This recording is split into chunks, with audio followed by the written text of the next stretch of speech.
며느리야, 네가 뭔데 우리 집 살림에 참견이야. 당장 친정이나 가.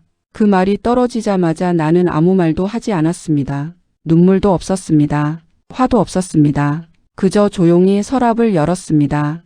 28년이었습니다. 시집 온 날부터 단 하루도 시어머니 밥상을 거른 적 없었고 병원 한 번을 가도 내 손을 잡고 가셨던 분이었습니다.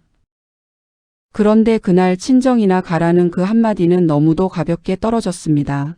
마치 오래 묵은 말을 이제야 뱉은 것처럼 나는 28년치의 짐을 캐리어 하나에 우겨 넣으며 생각했습니다. 좋아요. 가면 되죠. 그리고 나서 딱 한 가지만 했습니다. 핸드폰을 열어 하나씩 시댁과 연결된 모든 금융 지원을 해지했습니다. 관리비 자동이체, 시어머니 보험료, 시아버지 병원비 전기 송금, 도시가스, 인터넷, 작은아버지 용돈 이체. 손가락이 떨렸지만 멈추지 않았습니다.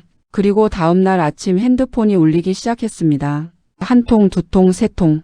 해가 지기 전까지 30통이었습니다. 하지만 이후 드러난 진실은 나조차도 무너뜨렸습니다. 경상북도 안동에서 태어나 29의 대구로 시집온 오정숙 씨. 그녀의 손은 늘 거칠었습니다. 시집 오던 날부터 그 손은 쉰 적이 없었습니다. 새벽 5시면 일어나 시어머니 진지를 지었고 남편 출근 도시락을 쌌고 아이 셋을 씻기고 학교에 보냈습니다. 그게 하루의 시작이었습니다. 남편 박상철 씨는 나쁜 사람은 아니었습니다. 그러나 약한 사람이었습니다. 어머니 앞에서는 늘 작아졌고 아내 편을 들어야 할 순간마다 눈을 피했습니다. 정숙 씨는 그것을 알면서도 참았습니다. 남편이 어머니한테 효도하면 됐지라고 스스로를 달랬습니다.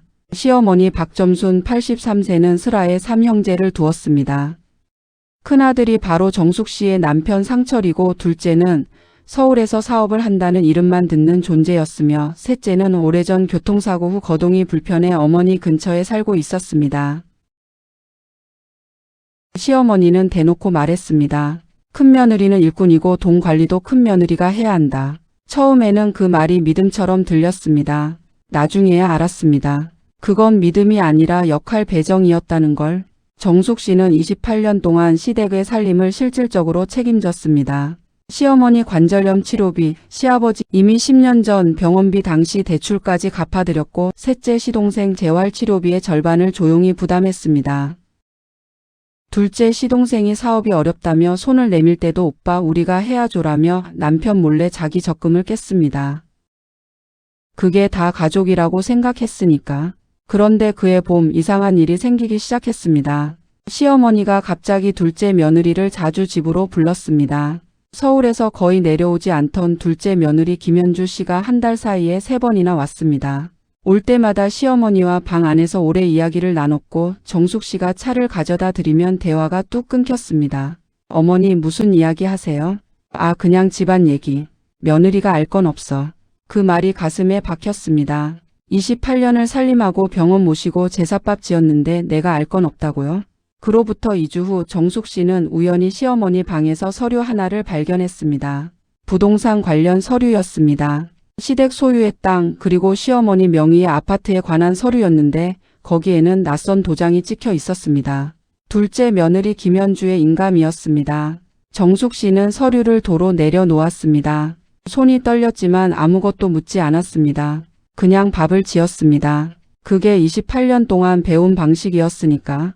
그리고 그날 저녁 시어머니가 말했습니다. 정수가 요즘 내가 집안 살림 너무 쥐고 흔드는 것 같더라. 좀 내려놔라. 네? 내가 이 집 주인이야. 큰며느리가 다 알 필요 없어. 그리고 솔직히 말하면 네 눈치 보이는 사람이 있어. 정숙 씨는 그날 밤을 뜬 눈으로 보냈습니다. 28년이 한꺼번에 무너지는 소리가 들리는 것 같았습니다. 시어머니의 말이 바뀌기 시작한 건 그 서류를 본 직후부터였습니다. 정수가 이번 달 관리비는 현주가 낼 거야. 정수가 시장은 내가 현주한테 부탁할게. 정수가 사실 너한테 너무 미안해서. 이제 좀 쉬어라. 쉬어라. 그 말이 어떻게 들렸겠습니까? 28년 만에 처음 듣는 말이 쉬어라였는데 왜 그게 고마운 말로 들리지 않았을까요?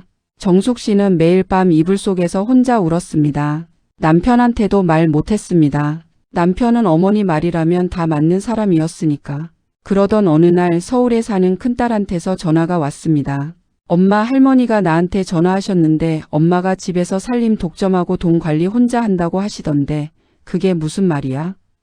정숙 씨는 전화를 끊고 한참 창밖을 바라봤습니다. 이제 손자 손녀한테도 그 말이 간 거구나. 시어머니는 마을 경로당에서도 그런 말을 하고 다녔습니다. 우리 큰며느리가 집안 살림 자기가 다 하고 돈도 자기가 쥐고 있어. 우리 현주 둘째 며느리가 얼마나 착한데 그 아이가 이제 도와줄 거야. 그 말을 들은 동네 노인들은 혀를 끌끌 찼습니다. 정숙 씨를 보면 시선이 달라졌습니다. 정숙 씨는 그 이야기를 나중에 경로당 아는 언니한테 들었습니다. 가슴이 쿵 내려앉았습니다. 내가 도대체 뭘 잘못한 걸까? 경제적 희생만 얘기해도 억울한데.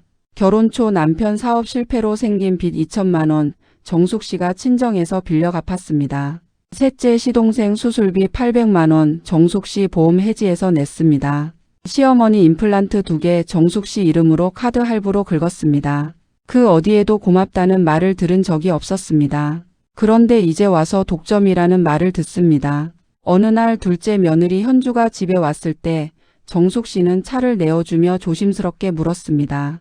현주야, 혹시 어머니한테 무슨 얘기 들었어? 나 때문에 불편한 거 있으면 말해. 현주는 첫 잔을 내려놓으며 말했습니다. 언니, 솔직하게 말할게요. 어머니가 재산 정리를 새로 하고 싶으신 것 같아요. 그리고 저도 사실 어머니 부탁을 거절하기 어려웠어요. 재산 정리? 네, 언니 명의로 된 게 없잖아요. 어머니가 이제 그냥 정리를 깔끔하게 하고 싶으신 거예요. 미리 다 정해두고 싶으신 거고. 정숙 씨는 그 말의 의미를 천천히 받아들였습니다.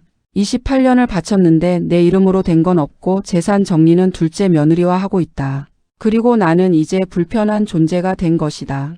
그날 밤 시어머니가 결정타를 날렸습니다. 정수가, 솔직히 말할게. 네가 있으면 현주가 불편해한다. 그리고 나도 이제 내 집에서 편하게 살고 싶어. 잠깐 친정에 좀 다녀오면 안 되겠니? 잠깐 친정에 다녀오라는 말이었지만 그 눈빛은 달랐습니다. 그건 나가라였습니다. 정숙 씨는 그날 밤 한숨도 자지 못했습니다. 그리고 새벽 4시에 일어났습니다. 캐리어를 꺼냈습니다. 캐리어를 싸면서 정숙 씨는 울지 않았습니다. 오히려 이상하게 머릿속이 맑아졌습니다. 그래, 내가 여기서 이러고 있으면 뭐가 달라지나. 짐을 싸면서 정숙 씨는 핸드폰을 꺼냈습니다. 그리고 하나씩 확인하기 시작했습니다. 지난 28년 동안 자신의 이름으로 자신의 통장에서 빠져나가던 것들. 시어머니 보험료 월 17만 원, 관리비 자동이체 월 24만 원, 도시가스 명의자 본인, 인터넷 요금 명의자 본인, 시아버지 납골당 관리비 연 12만 원, 셋째 시동생 재활치료비 지원 월 30만 원. 정숙 씨는 하나씩 해지하고 이체를 끊었습니다. 손이 떨렸습니다. 28년을 해온 일을 끊는다는 게 두려웠습니다.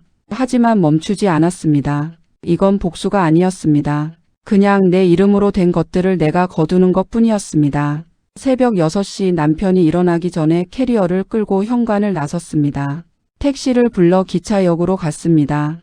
친정어머니 가 계신 전라도 순천으로 내려가는 기차 안에서 정숙 씨는 창밖을 보며 생각했습니다. 나는 지금 도망가는 게 아니야. 그냥 처음으로 나를 위해 걷는 거야. 다음 날 오전 8시 첫 번째 전화가 왔습니다. 시어머니였습니다. 정수가 가스가 안 나온다. 어떻게 된 거야? 정숙 씨는 받지 않았습니다. 두 번째 전화. 남편이었습니다. 여보, 어머니가 뭐가 안 된다고 난리야. 어디 있어? 정숙 씨는 그 전화도 받지 않았습니다. 세 번째, 네 번째, 다섯 번째 전화는 끊이지 않았습니다. 셋째 시동생, 경로당 아는 분, 심지어 둘째 며느리 현주까지. 언니, 어머니 약이 어디 있어요? 어머니가 못 찾으시겠대요. 형수님, 관리비가 미납이라고 고지서가 왔어요.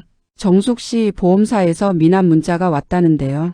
12시가 됐을 때 전화는 16통이 되어 있었습니다. 저녁이 되자 25통, 밤 10시쯤 30통을 넘겼습니다. 정숙 씨는 순천 요양원 어머니 방 옆 보호자 대기실에 앉아 핸드폰 화면을 바라봤습니다. 그리고 처음으로 피식 웃었습니다. 그렇구나. 내가 없으니까 이렇게 되는 거구나. 그런데 그 순간 전혀 예상치 못한 전화 한 통이 왔습니다. 저장도 안 된 번호였습니다. 받았습니다. 혹시 박상철 씨 어머님 며느리 되시나요? 네, 그런데요. 저는 공증법무사무소인데요. 어머님께서 한 달 전에 오셔서 유언 공증을 하셨는데 관련해서 확인이 필요한 사항이 있어서요. 정숙 씨의 심장이 멎는 것 같았습니다. 한 달 전, 둘째 며느리가 3번이나 내려왔던 그때, 그 서류에 찍혔던 둘째 며느리 인감, 유언 공증, 모든 것이 한꺼번에 맞물렸습니다. 법무사의 말은 짧았지만 충분했습니다. 어머님 명의 아파트와 토지에 대한 상속 지정이 변경되었고 그 과정에서 서류 한 가지가 누락된 것 같습니다. 원래 큰아드님 동의서가 필요한데 접수가 안 됐더라고요. 그게 무슨 뜻인가요? 쉽게 말씀드리면 어머님이 기존에 큰아들 명의로 이전하기로 되어 있던 재산 일부를 다른 방식으로 변경하셨는데 그 절차가 완료된 건 아닙니다. 중간에 멈춘 상태예요. 전화를 끊고 정숙 씨는 한참 앉아 있었습니다. 남편 몰래 공증, 둘째 며느리가 개입된 재산 변경, 그리고 친정 가라는 말, 퍼즐이 맞춰졌습니다. 자신이 없는 동안 자신이 모르는 사이에 집안 재산이 조용히 옮겨지고 있었던 것입니다. 그런데 가장 무너지는 건 재산이 아니었습니다. 28년 동안 내가 도왔던 그 사람들이 나 없는 자리에서 그런 일을 꾸미고 있었다는 것. 시어머니가 나를 내보내려 했던 이유가 단순히 불편해서가 아니었다는 것. 내가 알면 안 되는 게 있었다는 것. 정숙 씨는 남편에게 처음으로 긴 문자를 보냈습니다. 상철 씨, 나 지금 순천에 있어요. 어머니가 한 달 전에 유언 공증을 하셨다는 거 알았어요. 법무사에서 전화 왔어요. 나는 이제 당신이 어떻게 할 건지 보고 싶어요. 30분이 지났습니다. 답이 없었습니다. 1시간이 지났습니다. 그제야 남편의 전화가 왔습니다. 여보, 나 그 공증 몰랐어. 정말요? 어머니가 그런 거 하셨는지 나는 몰랐어. 근데 현준애가 요즘 사업이 많이 어렵다고 했거든. 어머니가 거기다 뭔가 해주시려는 것 같았는데 내가 좀 못 본 척 했어. 못 본 척. 그 말이 칼처럼 꽂혔습니다. 알면서도 못 본 척. 정숙 씨의 눈에서 눈물이 흘렀습니다. 이건 슬픔이 아니었습니다. 분노도 아니었습니다. 그냥 무너지는 기분이었습니다. 28년을 바친 자리에서 남편도 없었구나 싶은 그 허탈감. 상철 씨, 한 가지만 물어볼게요. 나한테 고맙다고 생각해 본 적 있어요? 남편이 대답하지 않았습니다. 가스 해지했어요. 보험도 끊었어요. 관리비도 내 이름으로 된 것들 다 정리했어요. 그 사람들이 나한테 전화를 30번 했는데 아무도 미안하다고 하지 않았어요. 고맙다는 말도요. 여보, 나는 지금 우리 엄마 옆에 있을게요. 당신이 정리가 되면 그때 연락해요. 전화를 끊었습니다. 그리고 처음으로 아무것도 안 해도 되는 밤을 맞이했습니다. 요양원 창밖엔 봄비가 내리고 있었습니다. 사흘이 지났습니다. 정숙 씨는 요양원 어머니 곁에서 그 사흘을 보냈습니다. 어머니는 많이 쇠약해지셨지만 딸 얼굴을 보자 손을 꼭 잡으셨습니다. 정수가, 네 손이 많이 거칠다. 일을 많이 했나 봐요, 엄마. 고생했제. 우리 딸이 제일 고생했제. 그 말 한마디에 정숙 씨는 결국 울었습니다. 28년 만에 처음으로 그냥 실컷 울었습니다. 나흘째 되던 날 남편 박상철이 순천으로 내려왔습니다. 혼자였습니다. 손에는 아무것도 없었고 얼굴이 많이 상해 있었습니다. 여보. 정숙 씨는 대꾸하지 않았습니다. 남편이 맞은편에 앉아 한참 있다가 말했습니다. 어머니한테 다 따졌어. 왜 공증을 했는지, 왜 정숙이한테 나가라고 했는지. 뭐라고 하셨어요? 남편이 숨을 들이켰습니다. 현준애가 사업 빚이 3억이래. 그걸 어머니한테 말했고 어머니가 땅을 팔아서 도와주려고 하셨던 거래. 그런데 정숙이 내가 알면 반대할 것 같아서 잠깐 내보내려 하셨던 거야. 정숙 씨는 눈을 감았습니다. 반대할 것 같아서. 맞습니다. 반대했을 겁니다. 그 땅이 상철 씨 노후를 위한 마지막 자산이었으니까. 그리고 어머니가 나한테 하신 말이 있어. 정숙이한테 미안하다고. 그 말은 내가 꼭 전해주라고 하셨어. 지금 어머니가 그 말씀 하셨어요?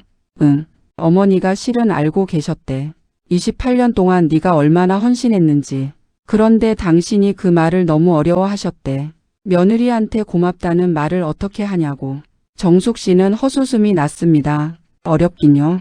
말 3글자가 그렇게 어려웠다면서 친정 가라는 말은 어떻게 그리 쉽게 하셨을까.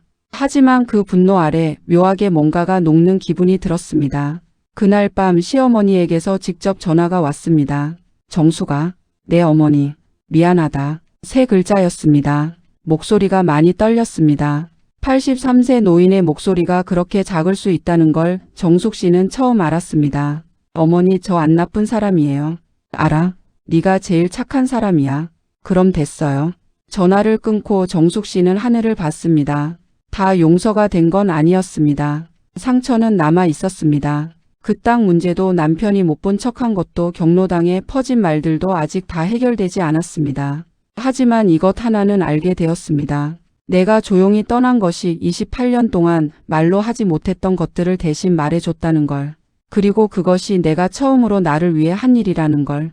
정숙 씨는 순천에서 일주일을 더 머물렀습니다. 요양원 어머니 곁에서 오랜만에 밥을 천천히 먹고 산책을 하고 아무도 부르지 않는 시간을 보냈습니다. 그리고 집으로 돌아가는 날 기차 안에서 창밖을 보며 이런 생각을 했습니다. 사랑받고 싶었던 게 아니었습니다. 그냥 고맙다는 말 한마디면 충분했습니다. 그 말 하나를 받으려고 28년을 기다렸던 것인지도 모릅니다. 그녀는 그제야 깨달았습니다. 가장 오래 기다린 사람이 가장 먼저 떠날 줄 알아야 한다는 걸.